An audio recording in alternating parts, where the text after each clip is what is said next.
ఒకప్పుడు 60 ఏళ్ళు దాటితే నేను ముసలితనం వచ్చేసింది, ముసలి వాళ్ళని అయిపోయాం అని భౌతికంగానే కాదు మానసికంగా కూడా ఫీల్ అయ్యేవారు. కానీ ఇప్పుడు చాలామంది అలా ఫీల్ కావడం లేదు. ఎందుకంటే 60 ఏళ్ళ తర్వాత కూడా చాలా యాక్టివ్గా ఉంటున్నారు. లైఫ్ ఎక్స్పెక్టెన్సీ సగటు జీవితకాలం బాగా పెరుగుతోంది.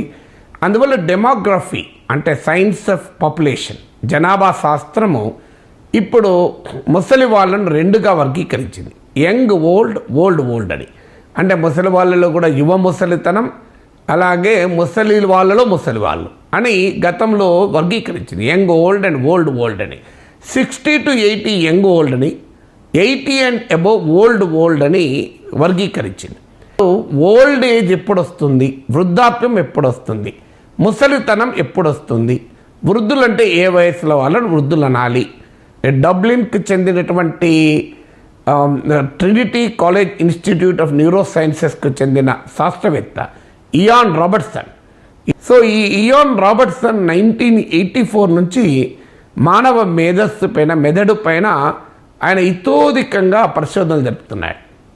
ఆయన చెప్పింది ఏంటంటే 1984లో తాను ఫస్ట్ టైం పరిశోధనలు మొదలుపెట్టినప్పుడు ఈ బ్రెయిన్ స్ట్రోక్ అంటారు. ఇప్పుడు హార్ట్ అటాక్ లాగా బ్రెయిన్ స్ట్రోక్ కూడా వస్తుంది. బ్రెయిన్ స్ట్రోక్ వచ్చిన పేషెంట్ల సగటు వయసు తీశాడు. ఎవరేజ్ ఏజ్ 72 ఇయర్స్ ఉండే.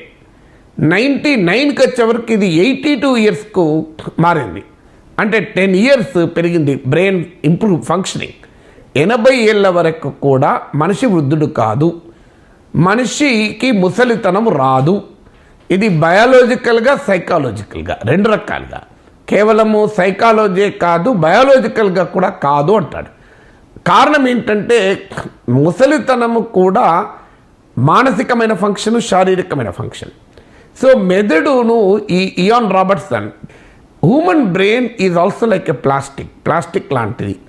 ఇది మనము ఉపయోగిస్తున్న కొద్దీ ఈ బ్రెయిన్ పనిచేయడం కానీ, దీని సామర్థ్యం కానీ, దీని స్వభావం కానీ, స్వరూపం కానీ మారుతూ ఉంటుంది అని చెప్తాడు.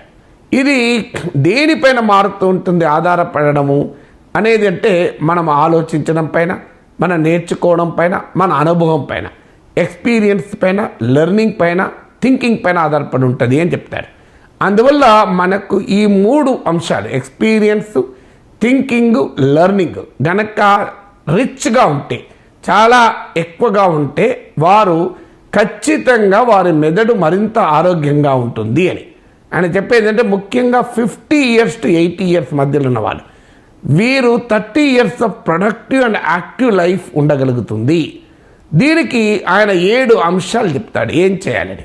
సో 50 నుంచి 80 ఏళ్ళ వయసులో మీరు ఏమి చేస్తే మీ మెదడు షార్ప్గా ఉంటుంది, మీ మెదడు ముసలితనాన్ని దూరంగా పెడుతుంది, వృద్ధాప్యాన్ని దూరంగా పెడుతుంది అంటే ఆయన చెప్పిన 7 పనులు చేయాలి అంటాడు. మనం అందరము చేయగలిగే పనులు ఏం కష్టం కాదు.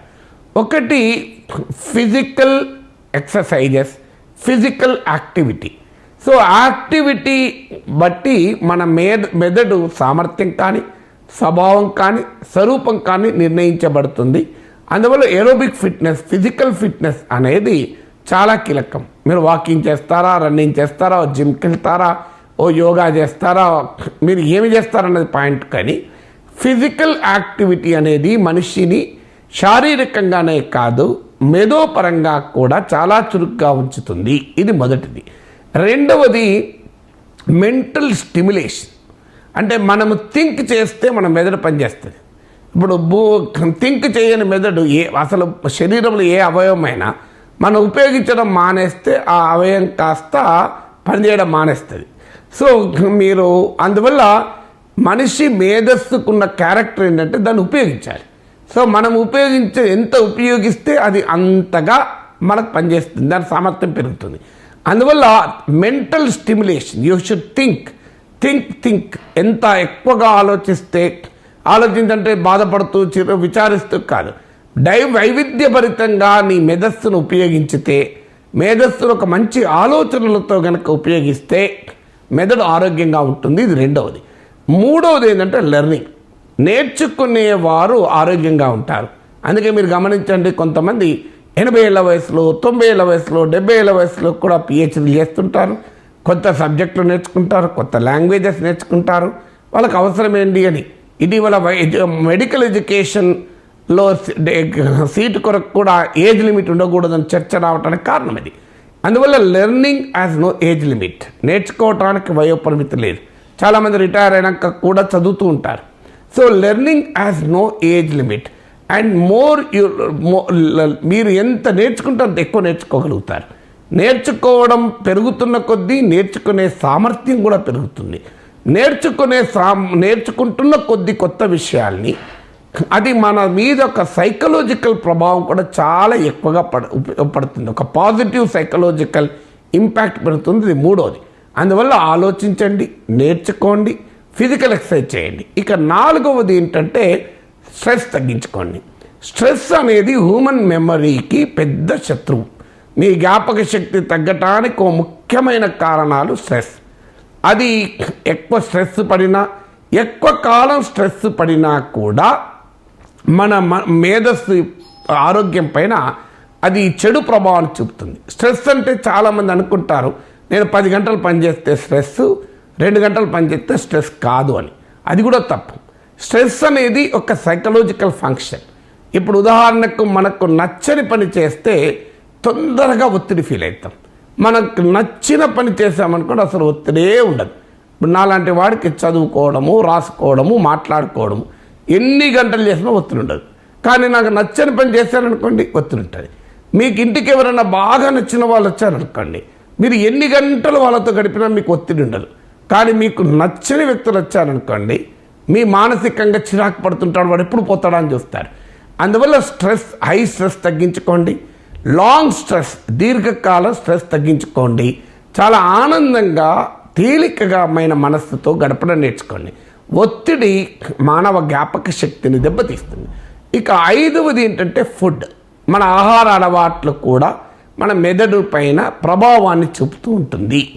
ముఖ్యంగా మీరు కూరగాయలు, పళ్ళు, చేపలు, ఫ్రూట్స్, వెజిటబుల్స్ అండ్ ఫిష్ ఇవి తిన్నవారికి మైండ్ చాలా షార్ప్గా ఉంటుంది అని కూడా ఈ శాస్త్రవేత్త చెప్తున్నారు. అందువల్ల కనీసం వెజిటేరియన్స్కి 2 ఉన్నాయి, నాన్ వెజిటేరియన్ కూడా 1 ఉంది, ఇబ్బంది ఏం లేదు.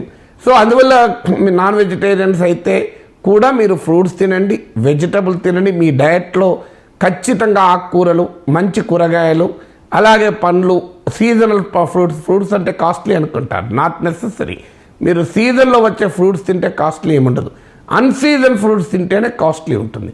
సో అందువల్ల సీజన్లో వచ్చే ఫ్రూట్స్ తినండి, సీజన్లో వచ్చే కూరగాయలు తినండి, దాంతో ఆరోగ్యంగా ఉంటుంది. 6వది సోషల్ లైఫ్.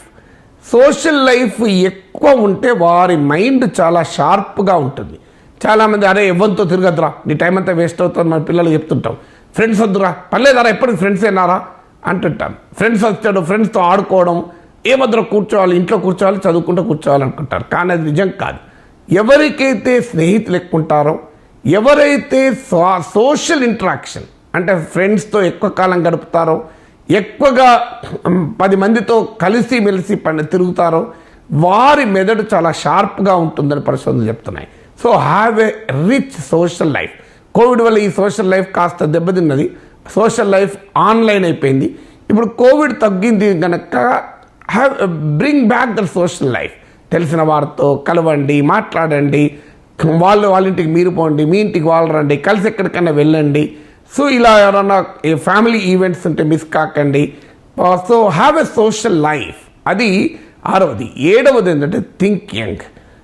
నేను ముసలివాణ్ణి అయిపోయాను, నేను వృద్ధుడైపోయాను, నా కాళ్ళు లేవా, ఆరోగ్యంగా ఉంటుందా, ఏమవుతుందో, ఎప్పుడు ఆరోగ్యం చెడిపోతుందో, అయ్యో 60 ఏళ్ళు దాటింది, 50 ఏళ్ళు దాటింది, ఈ సైకాలజికల్గా ఉండకండి. మనిషి వయసుతో సంబంధం లేదు, మన నేచర్తో సంబంధం. సో ఐఎమ్ యంగ్ అనుకున్నప్పుడు మనిషి యంగ్ ఉంటాడు, ఐఎమ్ ఓల్డ్ అనుకునే భావన వస్తాయి. అందుకే కొంతమంది కుర్రవాళ్ళు పుట్టుకతో వృద్ధుడు అంటాడు శ్రీశ్రీ. సో వాళ్ళు కొంతమంది పుట్టుకతోనే వృద్ధులు ఉంటారు, దానికి ఎవరేం చేయలేం. సో అలా కాకుండా ఒక వయసు పెరుగుతున్న కొద్ది కూడా బీ యంగిష్. నేను ఐఎమ్ స్టిల్ యంగ్. అందుకే ఈ వీడియో చేయడం ఉద్దేశం ఏంటంటే 80 ఏళ్ళ వరకు కూడా మీరు you are not old, you may not be young. మీరు యవ్వనంలో ఉన్నారని నేనేమంటలేను, కనీసం ముసలి వాళ్ళైతే కాదు. మీకు యవ్వనము 20 ఏళ్ళు ఉంటుంది అనుకుందాం, 25 to 50 అనుకుంటే, అది 25 ఏళ్ళు ఉంటే, యవ్వనం ఒక 10 years, మిడిల్ ఏజ్ ఒక 10-15 years అనుకుంటే, ఈ age 50 to 80 is a very very useful age. ఇది అయిపోయిన ఏజ్ కాదు, ఇది కరిగిపోయిన ఏజ్ కాదు, ఇది స్పెంట్ ఏజ్ కాదు. It's a very productive age in life. So enjoy this productive age in life. 50 to 80, 60 to 60 వరకు ఎలాగో రిటైర్ కారు కనుక చాలామంది ఉంటారు. కానీ 60 ఏళ్ళు అయిపోయినాక జీవితం అయిపోయింది కాదు, మీకు వృద్ధాప్యం రాలేదు. You may be retired but you are not tired. Retire అయిన వాళ్ళు కూడా టైర్ కావాల్సిన అవసరం లేదు అన్నది ఈ కొత్త పరిశోధన మనకు చెప్తున్న అంశం. సో 80 ఏళ్ళ వరకు మీరు ముసలి వాళ్ళు కాదు, మీరు వృద్ధులు కాదు, మీరు ఓల్డ్ ఏజ్ పీపుల్ కాదు. అయితే సీనియర్ సిటిజన్స్ అవుతారేమో, కానీ వృద్ధులు మాత్రం కాదు.